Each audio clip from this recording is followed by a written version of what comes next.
আজকে সারাদিনটা যে কিভাবে কেটে গেল কিছু বুঝতেই পারলাম না। যাই হোক, সকাল সকাল ঘুম থেকে উঠে বেরিয়ে পড়েছি। এখন যাচ্ছি মাঠে দৌড়াতে। আমার সাথে আছে দুটো বন্ধু, মোহিত আর কৌশিক। সকালবেলা ওয়েদারটা কিন্তু বেশ দারুণ। এইরকম একটা আবহাওয়া ফিল করতে করতে চলে গেলাম সোজা গঙ্গার ঘাট, যেখানে মাঠে দৌড়াবো। সকালবেলা করে এরকম একটা পরিবেশ দেখতে কার না ভালো লাগে। আকাশে হালকা মেঘ, হালকা রোদ্দুর আর ফুরফুরে হাওয়াতে বৃষ্টি পড়ছে। উফ, জাস্ট অসাম। আর এই ওয়েদারটা ফিল করতে করতে আমরা শুরু করলাম আমাদের প্র্যাকটিস। প্রথমে মাঠে দুপা ঘেটে তারপরে দৌড় স্টার্ট করে নানা রকম স্ট্রেচিং করার পর চলে গেলাম পুশ আপ মারতে।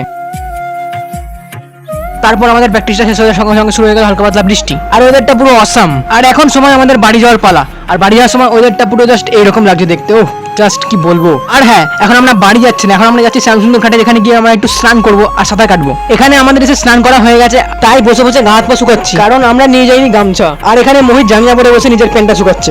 আর যেখানে আমি বসছিলাম ঠিক সেখানে যে গাছটা পড়েছে, ভাগ্যিস মাথায় পড়েনি, একটুর জন্য আমি পুরো বেঁচে গেলাম। তারপর গাছটাকে সরিয়ে বাড়িতে গিয়ে বসে গেলাম পিনাট বাটার আর পাউরুটি নিয়ে খেতে। আজকে ভিডিওটা এই পর্যন্ত, দেখা হচ্ছে পরের ভিডিওতে, টাটা।